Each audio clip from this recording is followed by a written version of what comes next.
मैं कैमूर से संजय कुमार। साथियों, मैंने आज हेडिंग दिया है फूट डालो राज करो। इसका मतलब आप समझते हैं?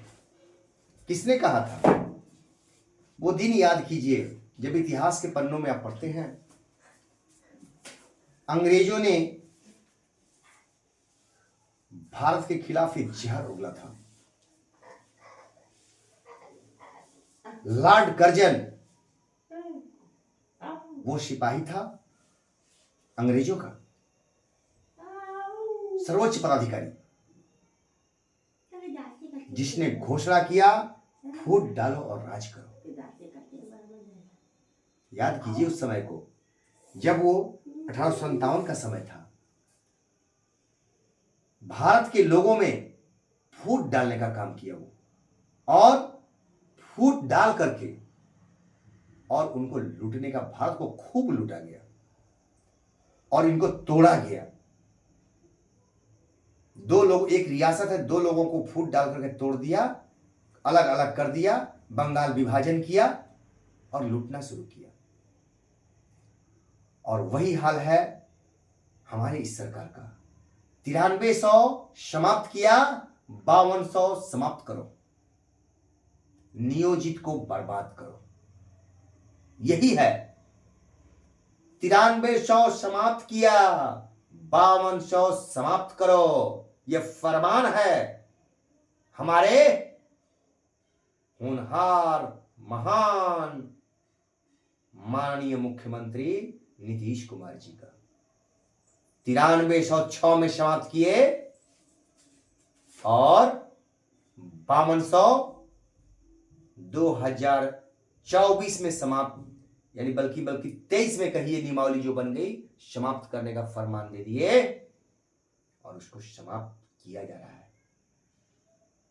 तो 9300 समाप्त किए, 5200 समाप्त करो और नियोजित को बर्बाद करो। अपने पर गर्व मत कीजिए। मैं 3 महीने से गला फाड़ रहा हूं। आपने सोचा? उस समय तो 10 दिसंबर में सारे नियोजित ही थे। याद है आपको? मेरी बातें उस समय भी सुनते थे आप। मैंने आपसे कहा था कि इस पॉइंट पे ध्यान दीजिए कि आप योगदान करने के पश्चात लौट नहीं सकते हैं। बहुत बड़ी साजिश है। मैंने कहा था ये चीज। सरकार ये जानती है कि भविष्य में हमको क्या करना है, क्या साजिश है। उसके बाद ये भागने लगेंगे। अगर ऐसा मौका मिल जाएगा तो ये सारे भाग जाएंगे। तो इसी के लिए सरकार ने ब्रेकर लगाया कि आप भागने ना पाओ। योगदान करने के बाद आप लौट नहीं सकते हैं। जो मैंने आपको कहा था कि बहुत बड़ा बेड़ा सरकार ने लगा दिया है, यानी बहुत बड़ी साजिश है आपके खिलाफ, और वो साजिश खुल के धीरे धीरे सामने आ गई है। महसूस कर रहे हैं मेरे भाई? आप संजय कुमार को गलत साबित कर रहे हैं कि संजय कुमार गलत है, कह दे रहे हैं। मैंने क्या गलत कहा था? अपनी गलती को स्वीकार नहीं करेंगे। संजय कुमार गलत कर रहा है। हंसी आती है हमें तो। अभी भी आप कमेंट करते हैं। कमेंट करना बंद कीजिए और अपने बारे में सोचा जाए।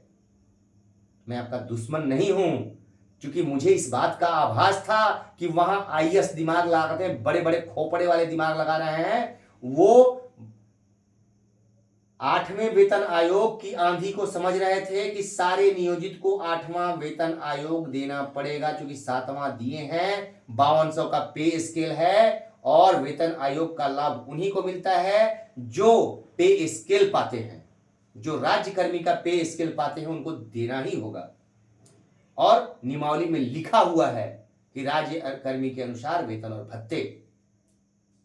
तो ये सरकार समझ गई कि इनका तो वेतन बहुत बढ़ाना पड़ जाएगा, संख्या इतनी है, बहुत अभी बहाली करनी है, तो ऐसा करो इस 5200 को ही समाप्त कर। यही वो साजिश थी। मैंने आपको सतर्क किया था मेरे भाई, घबराइए मत, इंतजार कीजिए, बहुत बड़ी साजिश है। आप इसी एक बात से, आपको मैंने कहा था, एक बात से लगाइए कि किसी सर्विस में लौटने के लिए 3 साल का समय होता है, लेकिन आपको मौका नहीं दिया, क्योंकि जान रहा है कि भगदड़ मच जाएगी। और मेरे भाई, आज लाखों शिक्षक वैसे हैं जो इसमें से निकलना चाह रहे हैं, तैयार है निकलने के लिए, लेकिन अब रास्ता नहीं। इसी बात का मुझे डर था, वो चीज इसीलिए लाई गई थी कि सरकार का पुलिंदा खुल जाएगा तो लोग भागना शुरू करेंगे, लेकिन इनका रास्ता रोक दो कि ये भाग ना पाए, पहाड़ खड़ा कर दो। इसीलिए वो किया गया था। और मेरे चिल्लाने का थोड़ा भी महत्व आप लोगों ने नहीं समझा, क्योंकि आप लोग के महान नेताजी लोग समझाए, जो चंद नेता थे, शिक्षक नहीं थे, और उनके बिरादरी के आपके थे, उनके झांसे में आ गए। ये फलाने हमारी बिरादरी का है और वो गलत नहीं बोल सकता है, बिरादरी का नुकसान नहीं करवाएगा। अरे शिक्षक बिरादरी है, और ये जान लीजिए, इतना बेईमान किसी का नहीं होता है, उसकी कोई बिरादरी नहीं होती है। अगर हम दो भाई हैं और हम बेईमान हैं तो अपने भाई के भी नहीं हैं, ये सच्चाई है। फिर आपने कैसे विश्वास कर लिया? जो आप लोगों का चंदा खाए, सारा किए, वैसे लोगों पर फिर विश्वास करके आप भागम भाग। मैं यहां कहता रहा कि भाइयों, ना मुझे संघ बनाना है ना समूह, बस समूह ये है, और ना कोई चंदा। आप लोग 25-50 मिलकर के केस कीजिए, लड़िए सरकार से, संघ के चक्कर में मत पड़िए। मैंने कहा था यही बात ना, लेकिन भरोसा नहीं हुआ। आज सामने आ रही है एक एक चीज। मेरे कई भाई बिहार से फोन कर रहे हैं कि भैया जो बात कह रहे हैं वो सत्य निकल रहा है, एक एक बात आपकी सत्य निकल रही है। हम लोग शुक्रगुजार हैं कि आपके कहे अनुसार बात आपका मान गए, और आज हम लोग खुश हैं। उनकी बातों पे ध्यान दीजिए। उनकी एक खबर आ रही है कि भैया ऐसी बात नहीं है। बहुत सारे साथी विशिष्ट में भी हैं जो कह रहे हैं कि नहीं, संजय भाई ने बात बिल्कुल सही कहा था, और जो उनको गलत बोल रहे हैं वो वही चट्टा है जिनके कहने पर हम लोग चले गए। वैसे लोग ही उनको गलत कह रहे हैं। वो तो बात 3 महीने पहले से चिल्ला रहे हैं, वो बात एक एक सामने सही आ रही है उनकी। ऐसे बहुत मेरे भाई हैं विशिष्ट में भी जो कह रहे हैं ये बात। वो हमारी बातों को समझते हैं, वो शिक्षक हैं, नेता नहीं है। और जो अकबक अकबक कर रहे हैं ना, वो शिक्षक हैं ही नहीं। वो बच्चों को पढ़ाते थोड़े होंगे, उनके पास खुद का ज्ञान नहीं है, खुद वो बोलना नहीं जानते हैं कि हम शिक्षक हैं, क्या बोलना चाहिए। वो पढ़ाएंगे क्या बच्चों को? जो एक शिक्षक के बारे में, संजय कुमार एक शिक्षक है, इस शिक्षक के बारे में जो गलत शब्दों का, मैं आंकड़ों का देता हूं। अगर 11,000 वोल्ट का झटका बोला तो क्या गलत बोला था मैंने? लगा ना? फिर आपने तो गलत शब्द का इस्तेमाल किया। क्या आप लोगों को लगता है मैं गलत शब्द नहीं जानता हूं या बोलना नहीं जानता हूं? सोचिए, आप एक शिक्षक हैं और मैं कहता हूं कि मैं कई विभागों का पानी पिया हूं, लेकिन ईमानदारी मेरी ताकत है, क्योंकि मैं फौज में ट्रेनिंग किया हूं। ये मेरी मजबूरी है, और मैं कड़ा रुख लेने में भी आपसे बहुत आगे हूं। आप सोचिएगा और मैं ले लूंगा। मैं डरता नहीं हूं, ये चीज जान लीजिएगा। लेकिन शिक्षक के पेशे में आ गया हूं, इसलिए मेरे भाई, शिक्षक के सम्मान को जानता हूं। और जब हम ही गलत बोलेंगे तो बच्चों को क्या सिखाएंगे, इस चीज को मैं सोचता हूं, और आप लोगों को भाई भाई करके पुकारता हूं। क्योंकि जो पेशे में आए हैं आप ना, इज्जतदार पेशा है, लेकिन आप जैसे गंदे लोगों ने इस पेशे को भी बर्बाद कर दिया। वैसे लोगों पे मुझे शर्म आती है, बिल्कुल शर्म आती है। और वैसे लोग मेरी बातों से फिर भी उन्हें कुछ नहीं होने वाला है, क्योंकि वो शिक्षक के रूप में नहीं आए हैं। वैसे लोगों को हमारे माननीय मुख्यमंत्री कहते हैं कि रोड पर से उठाए थे रोड पे ला देंगे, तो वही रोड पर से उठाए थे, वही उठे हुए लोग हैं। आप सोचते हैं संजय कुमार को बोलना नहीं, क्या आप समझ बैठे हैं? कई बंधुओं का देखता हूं मैं कमेंट, ऐसा नहीं सबका देखता हूं, ठीक है। और आपको लग रहा है, कई लोग लिखे हैं कि परीक्षा नहीं पास किए होंगे। जिस दिन आप जन्म ले रहे थे उस दिन मेरा हाई स्कूल अब +2 में हुआ था, लेकिन मैं सरकार की मानसिकता उस दिन समझ गया था। मेरा +2 में औरंगाबाद में हुआ था, कैमूर में हाई स्कूल में हुआ था, स्टैट टैट सारा पास करके रखा हूं। मेरे में क्षमता है कि आज भी मैं बीपीएससी का कोई भी परीक्षा निकाल सकता हूं, अगर 4 घंटा मेहनत कर दूं तो। लेकिन उसमें जाने की मेरी कोई इच्छा ही नहीं है। उसी समय खत्म हो गई कि जब सरकार ने 9300 ही समाप्त कर दिया, तो फिर सर्विस क्यों कटवाऊं। लेकिन आप लोग राज्यकर्मी, अरे राज्यकर्मी के वेतन को मैं कह रहा था तो थोड़ा सा तो ध्यान दिए होते कि 25,000 कौन सा वेतनमान है, मैं कह रहा था ना। वही बात आज सदन में शिक्षा मंत्री महोदय ने कह दिया जब कल, तो आप लोगों को विश्वास हुआ, लेकिन मैं कह रहा था तो विश्वास नहीं हुआ। जितनी बातें मैं बोला हूं एक एक के बाद घटित हो रही हैं।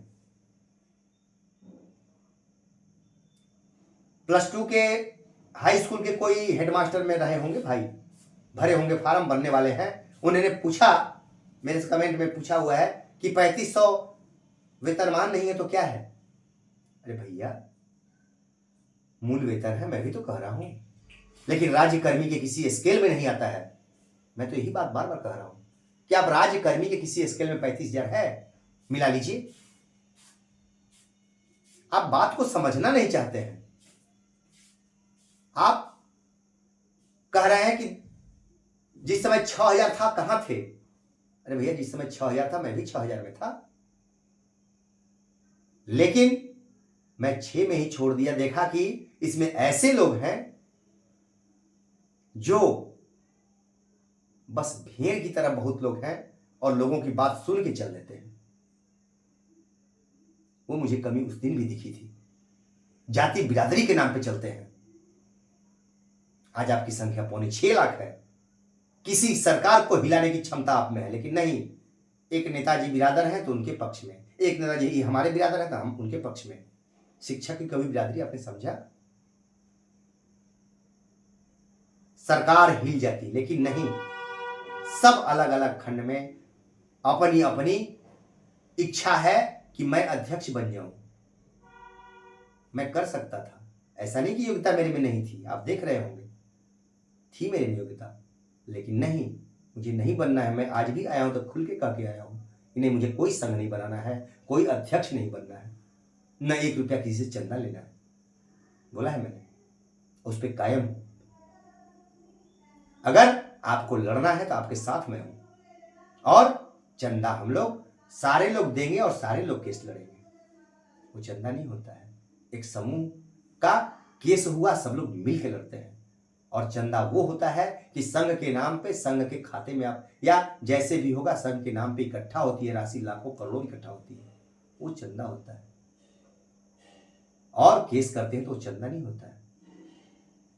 कितना कितना मैं कहूं आपसे, लेकिन आप है समझने के लिए तैयार नहीं है। तो निष्कर्ष यही है कि आज हम लोग परेशान हैं। ऐसा नहीं कि मैं परेशान नहीं हूं, ठीक है, मैं परेशान हूं। आप विश्वास नहीं करोगे, मुझे बोलते बोलते सीने में दर्द हो जा रहा है। तो मैं सोचता हूं कि एक एक नया भाई, इसलिए बार बार आप लोगों से, भाइयों से रिक्वेस्ट करता हूं कि भैया मेरे जरूरी काम हो तभी फोन कीजिए, नए नंबरों को हमको उठाने दीजिए। अगर कोई काम जरूरी हो तब फोन कीजिए, नए भाइयों को जुड़ने दीजिए, क्योंकि वो उनका मनोबल बढ़ता है, ठीक है। तो ये मैं आपसे कहता हूं, रिक्वेस्ट कर रहा हूं मेरे भाई, हाथ जोड़ के मैं प्रार्थना कर रहा हूं कि ग्रुप में सारी चीजें चलती हैं, जो आप इस ग्रुप में, बिहार राजनीतिक शिक्षा ग्रुप में जुड़े हुए हैं, उसमें सारी चीजें आती हैं, उसमें लिखिए, जानिए, तर्क कीजिए। उसी के लिए तो मैंने ग्रुप बनाया है, तार्किक ढंग से अपनी चीजों को, अपनी समस्याओं को रखेंगे। और नियोजित के लिए हम लोग जब तक क्षमता है लड़ते रहेंगे और लड़ेंगे। जब हम नियोजित की जान को बचा लेंगे 5 क्षमता में, जितने बच जाएंगे, उसके बाद हमारे कोई शिक्षक हमारे दुश्मन नहीं है। ये स्पष्ट करता हूं आपको। आप लोगों को लग रहा होगा, क्योंकि मैं कड़वी बातें इसलिए बोलता हूं कि आप लोग इसमें से नियोजित को भड़का के ले जा रहे हैं, उसमें इसका भी जीवन बर्बाद कर रहे हैं। ये कमी है आप में, समझिए। आपको जो बच गया है उसको रहने दीजिए, ताकि लड़ाई भविष्य में लड़ सके, वो आपको मजबूत बनाए रखेगा। लेकिन आप लोग इस बात को समझ नहीं रहे हैं, लेकिन आप लोग डराने का काम कर रहे हैं नियोजितों को। इस पे मुझे गुस्सा आता है कि आप डरा क्यों रहे हैं। तो मैं गुस्सा कर देता हूं, बोल जाता हूं, तो क्या मैं बुरा हूं? मैं आपको कहता हूं एकत्रित हुई ना आप, हम कहां रोक रहे हैं आपको। लेकिन पूरे बिहार से खबरें आ रही हैं, जहां एक शिक्षक शिक्षिका नियोजित बच गया है, आप लोग परेशान करके रख दिए थे। इस पे मुझे 11,000 वोल्ट का झटका, ऐसे शब्दों का प्रयोग करना पड़ता है। और वो झटका लगा, सही बात है। मेरे कई भाई जो समझ रखते हैं उन्होंने स्वीकार किया कि संजय भाई नहीं सही कह रहे हो। कहां दिक्कत है? मेरे कई साथी हैं जो गुमराह होकर चले गए हैं, मेरे मित्र हैं, वो आज वो परेशान हैं, कहते हैं कि संजय भाई हम लोग नहीं समझ पाए। हम कहे मेरे भाई कल भी आपके साथी थे, आज भी हैं, ऐसा नहीं सोचिए। मेरी कुछ बातों पे नहीं जाइएगा, क्योंकि कई लोग परेशान कर रहे हैं। आपके जैसे सभी लोग नहीं हैं, आप स्थिर है ना, लेकिन कई लोग नियोजित को चाह रहे हैं कि विशिष्ट बना लें, अपने ग्रुप में शामिल कर लें। उसके लिए तरह तरह का वो लोग परेशान कर रहे हैं, उनके लिए वो बोलता हूं, आप जैसे साथियों के लिए नहीं है। आपके मैं साथ खड़ा हूं, आजीवन रहूंगा, ऐसा नहीं सोचिए। तो कहने का मतलब है जो समझ रहे हैं तो आप इन बातों को समझिए, और हमारे मुखिया की बातों को समझिए। जो अंग्रेजी शासन में चल रहा था, फूट डालो राज करो, लॉर्ड कर्जन के समय में, वही आज शासन में चल रहा है। फूट डालो राज करो, आपको कई टुकड़े में बांट दिया गया है। आप अपने में लड़ते रहिए, मरते रहिए, कटते रहिए, सरकार को उसका कोई गम नहीं है। फिर लास्ट में बिरादरी, समाज सारे तरह से आपके वोट लेने का प्रयास करेंगे, आप बढ़ जाएंगे, और बढ़ने के बाद फिर वही हश्र होगा। यही करते आए हैं और यही करते रहिएगा, आपका कोई कदर नहीं होगा। नहीं तो अभी संभल जाइए, अभी मौका है, अभी कुछ दिन सर्विस जिसकी बची है तो संभलिए, और आने वाली पीढ़ी के लिए एक नजीर बनिए कि आने वाली पीढ़ी का बहाली ऐसा न हो। शिक्षक का जो वेतन है वो मिले जब आप लड़ेंगे, क्योंकि हमारे पूर्वजों ने लड़ाई नहीं लड़ी। 99 और 94 बैच के लोगों ने ये लड़ाई लड़ी होती तो आज दिन नहीं देखना पड़ता। वो लोग शिथिल पड़ गए, वो लोग सोचे कि अरे ये लोग को मिल रहा है, मिलने तो हम तो हैं। वही बात उन्होंने सोचा था। तो मेरी लड़ाई यहां समाप्त नहीं होने वाली है कि विशिष्ट बन गए और मैं नियोजित हूं, मैं 5200 पा रहा हूं ना सीना उतान करके, मैं 5200 पा रहा हूं, उनके बारे में क्या सोचना, मजा लूं? नहीं नहीं नहीं, वो मेरी सोच नहीं है। गौर से सोच के तो देखिए, वो कतई मेरी सोच नहीं है।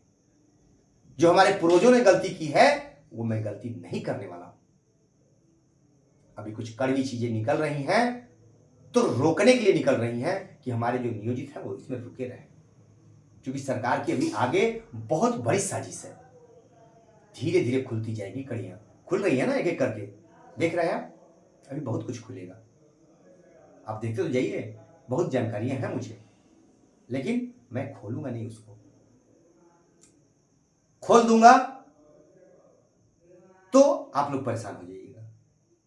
इसलिए अगर सरकार खोलेगी, यही बातें जो सरकार ने कहा है मैंने पहले नहीं बताया होता तो आप कहते संजय भैया बहुत अच्छे हैं, लेकिन पहले आपको सतर्क कर दिया, कह दिया। तो मैं आज भी कह रहा हूं कि अभी बहुत बड़ी साजिश बाकी है। धीरे धीरे देखिए होता है क्या। नमस्कार साथियों।